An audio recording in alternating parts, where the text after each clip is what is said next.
Hello and welcome to this CNBC Africa special. I'm Charles Gitonga. We are in Nairobi, Kenya, where the conversation on capital markets in Africa is taking place, courtesy of the International Finance Corporation. Let's start by setting the scene by looking at the opportunities for growth in the continent and how capital markets can play a role in financing development needs. The beauty of an IFC event, it brings voices from across the world, brings them down into Kenya to start having an engagement about what's the future for capital markets on the continent and within the East African region, and how can we make sure the capital markets are going to be able to play that effective role of supporting economic development, driving infrastructure funding, and ultimately allowing for true wealth creation and democratizing that wealth creation. So we're seeing growth across several sectors, power being a major one. I mean, the power deficit in Africa is huge. We're seeing lots of growth and a lot of demand for infrastructure in transport, again, across so many countries in Africa. So currently we've invested in 28 countries on the continent, and we keep looking for more opportunities across the continent. We need to unlock private sector financing, domestic and foreign, so that developing countries can meet their needs for critical objectives in infrastructure, housing, and other areas. And we need capital markets to solve this problem. It is said that there are more than $40 trillion worth of capital sitting on the sidelines, earning low or negative returns. I think an estimate that we made recently was $9 trillion alone sitting in negative interest securities in the OECD countries. Can we get just a fraction of that to be deployed and invested in developing countries? Debt markets in Africa are gathering momentum. Kenya and Nigeria are among the world's 10 fastest growing stock markets in dollar terms. And recent sovereign issues by Zambia, Nigeria, Namibia, and Angola, but also more recent debut corporate bond issuances were all oversubscribed. Africa is on the map for international investors, but to seize this momentum and create opportunities, governments in the region should focus on deepening domestic capital markets. Local capital markets provide access to local currency finance. They enable small and medium enterprises to borrow in their own currencies, thereby protecting them from foreign exchange risk. They also provide affordable long-term finance for infrastructure and housing, sectors that underpin economic growth and sustainable development. However, the right market structure needs to be put in place for the capital markets to function well. Ladies and gentlemen, the International Organization of Securities Commission's principles for financial market infrastructure are international standards for payment, clearing, and settlement systems, and are designed to help ensure safety, efficiency, and resilience of the infrastructure supporting financial markets. What is very interesting, in 2015, private non-resident capital flows to emerging markets bounced back from a 12-year low. In 2015, we saw roughly $260 billion inflows to emerging markets. And this amount jumped substantially to $680 billion in 2016. When we look now at Africa and the Middle East, we see a similar pattern there. Inflows to this region were $100 billion in 2015 and jumped to $120 billion in 2016. Question now is, what has happened in 2017? Has this rather positive trend developed? And actually, 2017 shows further improvement. Africa's financing needs are visible among governments, the private sector, and international investors, and sectors such as energy, housing, transport, and healthcare have been identified as investment thirsty. As governments work towards managing debt levels, the private sector is being urged to diversify sources of funding by tapping the capital markets to finance large projects. This is where the opportunity is. You spoke about infrastructure. The infrastructure deficit on this continent doesn't exist anywhere else. I spoke to some people from GE earlier this week, and they were telling me, they have all this equipment, ready to make solar, wind, this and that, But where do you need that? On this continent, because Europe has all the power they need, more or less. The US does too. What about Africa? We don't even have enough power to power our homes, let alone industry. So this is the story. The message is for a good corporate in Africa, think early how you want to diversify your funding sources. Of course, then market infrastructure comes in, liquidity comes in, but the attraction of blue chip company is that they are already established. Instead of going to a bank, now they want to issue a bond. I'm sure they will be very, very attractive to investors because they are some of the best credit quality. A lot of the firepower really needs to be in the private sector. That's, I think, fundamental. Of course, there's the public sector, and there are projects there, infrastructure, for instance, and talking infrastructure, roads, power in particular. But I think a lot of the firepower needs to be in the private sector. And this is why I think the point that Jingdon mentioned, that the African corporates need to tap into these funds that are out there. I think a critical issue about the private sector, aside from just variety of sources, is also the governance structure, and that is key. So it is important to have a variety of, let's say, sources, because I think that's the only way to keep that's one way of strengthening the governance structure of the corporates. Domestic capital markets are basically yet another way through which local businesses can finance themselves, but also a way in which we investors can participate in the local opportunities. So this is a very important issue in terms of developing and deepening domestic capital markets, using all manner of strategies, all the way upstream from getting the regulation right, pension fund regulation, getting that right, having an SEC in place, and then practicing to get into the market in terms of issuance by maybe playing in the commercial paper market first, in the private placement market first, before going fully public. And of course, when you go public as a corporate, then there's scrutiny on the governance of the company, on the strategy of the company, on the financials. Investors will stress test the company in terms of different shocks that could impact before they buy the paper. It helps if the company also gets a rating for its bond. All those are important factors for us on the demand side as whether we'll buy the bond or not. While the private sector is being encouraged to tap into the capital markets, an ongoing concern is that of competing government interest in domestic and international markets. The other bit is the treasury bill market, which is also an impediment to the development of a deeper bond market. Because if treasury bills are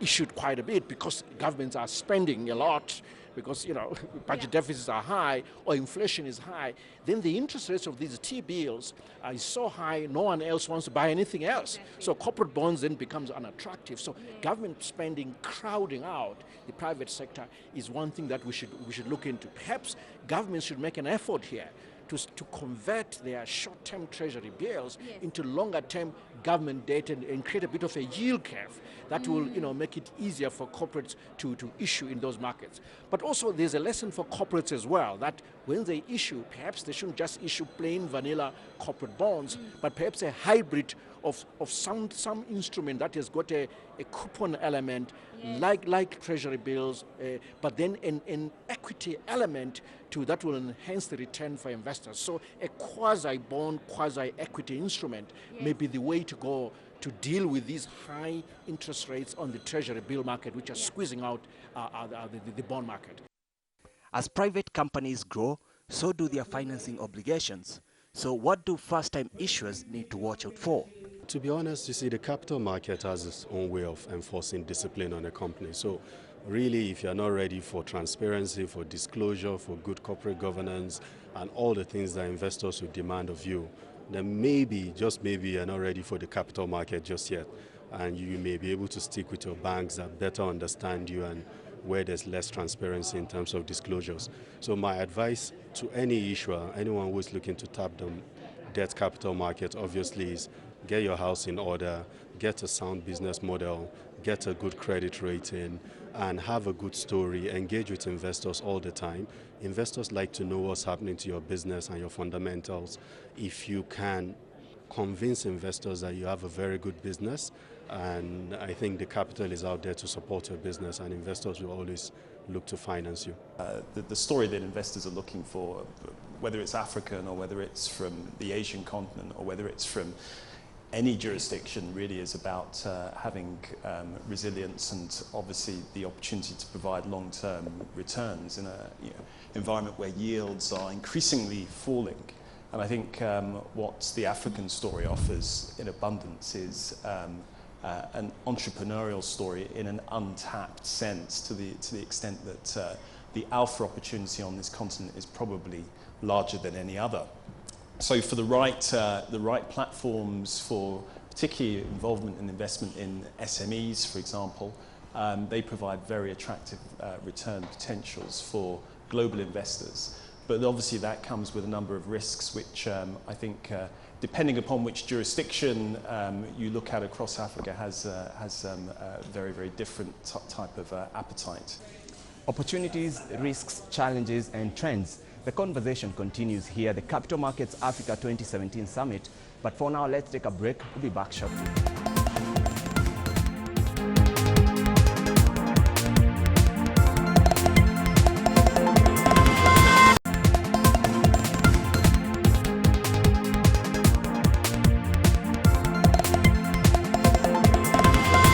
Welcome back. The conversation.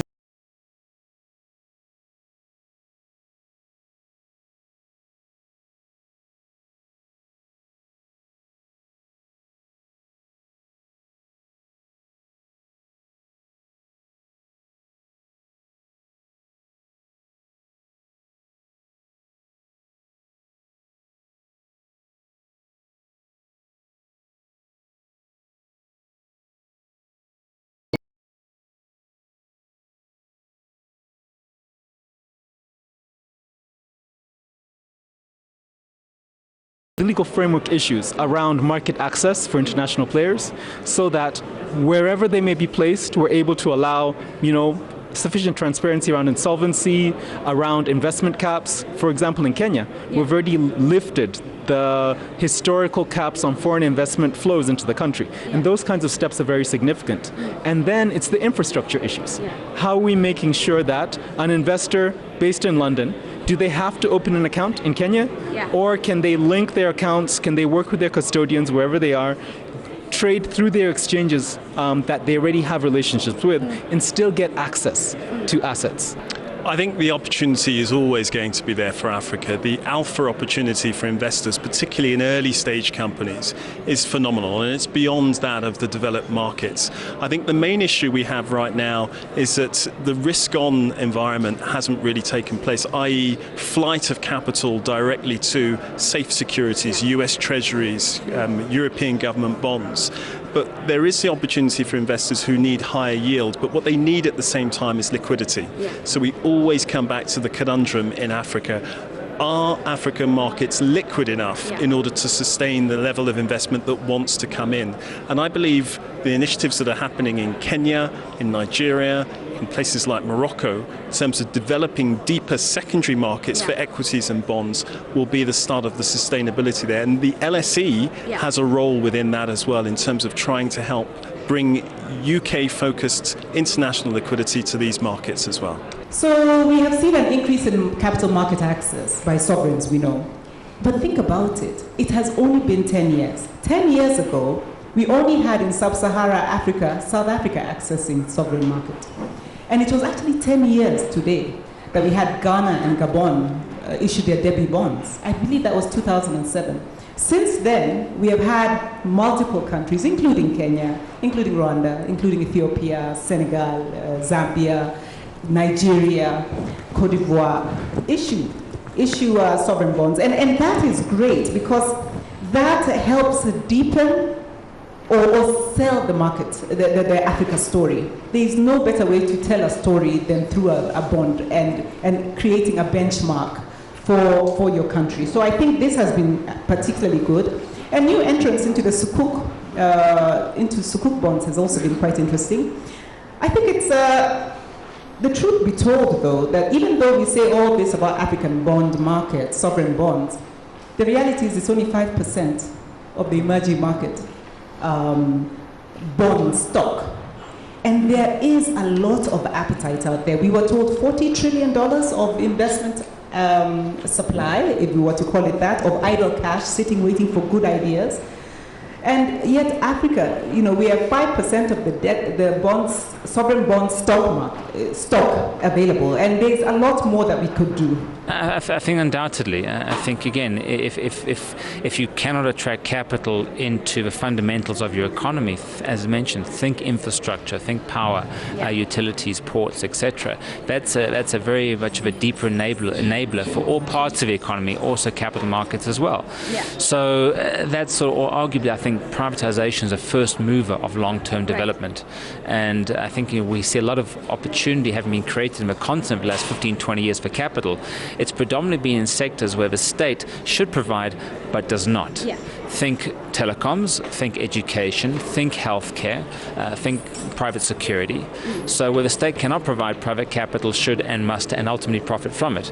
But what about big infrastructure and the like? It's about ultimately the state, or the government more accurately, being confident in countering vested interests of rent seekers around sort of these assets, and rather to free the economy rather than to seek to maintain sort of control of the key assets, which I'm afraid we often use we heard this phrase this morning of crowding in capital.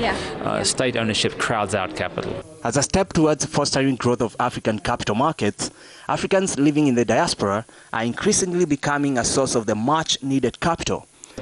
I believe that some governments in Africa have created diaspora bonds, or are thinking about creating diaspora bonds, perhaps like an Mbakiba for the diaspora. And then you've also got larger banks that have created diaspora products to try and mobilize those savings to put into deposits. So I believe that is an ongoing project. I think it's a very exciting one. There are also platforms like HomeStrings, which is I believe it's a UK-based platform that profiles infrastructure projects in Africa to diaspora investors, and these are obviously listed sort of institutional investment products, and the diaspora can access those through HomeStrings. Lelapo Fund, on the other hand, is focused on private placements, on private investments in startups and SMEs. With the average level of savings sitting at 16% of Africa's GDP, creating basic liquidity has been a mountainous task. To this end, fintech is seen as a viable option to encourage savings and investments, and Kenya is getting all the praise for launching Mbakiba, a mobile platform where the general population can invest in government bonds with as low as $30. Mbakiba is about democratizing access to investment. For a very long time, when you talk of access to government debt, it has been the exclusive reserve of only very high net worth individuals due to not only the minimum investment thresholds, but also the processes and procedures that went into account opening.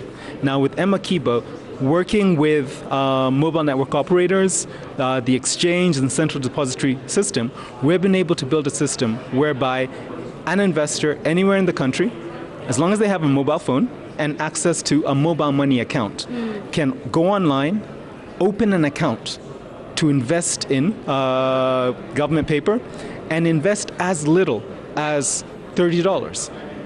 From the initial pilot phase, we found that because of the appetite for this, minimum investments were actually significantly larger than $30. But that was for the pilot phase, which was only 150 million shillings.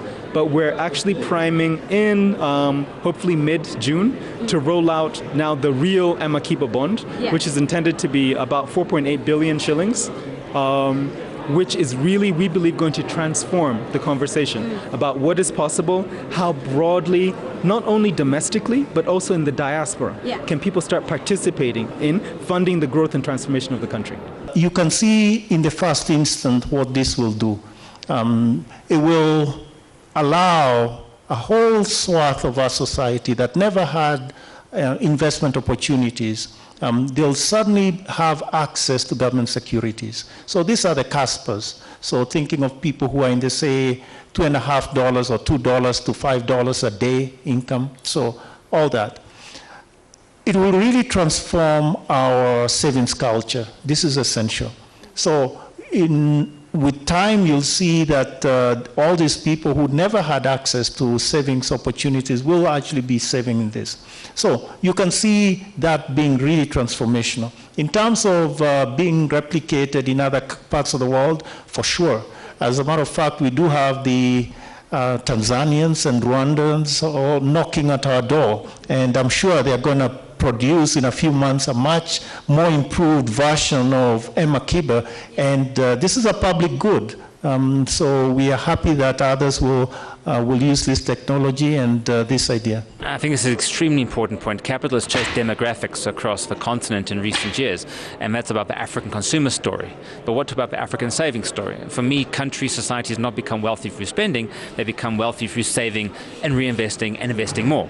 So what I'd like to see, we released, as an aside, Deloitte released a report at the World Economic Forum last week in Durban, talking about the impact of digital on financial inclusion and ultimately development. And one of the key themes of the conversation was around how do we get fintech, digital if you will, to encourage saving. We don't want to see aspirant consumers, betting or gambling on using these devices, or even spending. That's great, but what about ultimately saving? I think that's a significant untapped opportunity in the name of financial inclusion, of getting money to work properly in our continent for productive return rather than just as consumptive spend. While there are local solutions to developing capital markets in the continent, global bodies such as the IFC are also moving into action. For the last 4 years, the IFC has invested $42.6 million in 7 African countries under the African Local Currency Bond Fund.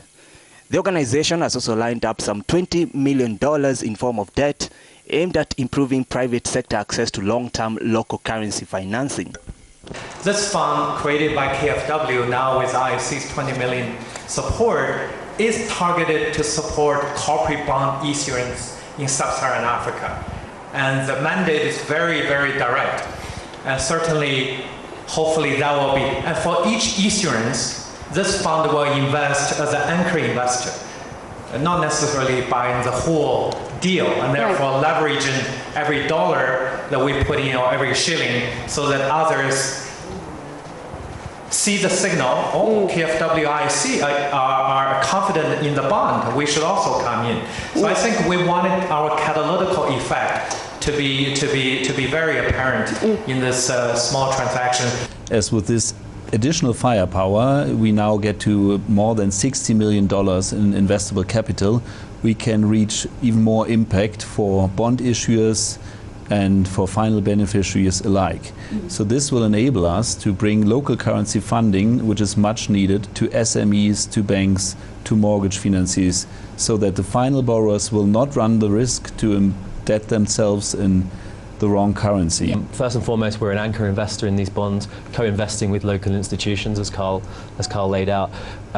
Being that anchor investor gives confidence to a new issuer that they can come to market and there'll be demand. It gives comfort to the domestic investors that an institution with the involvement of KfW and the IFC has done their due diligence and is willing to invest in the paper, in the issuance.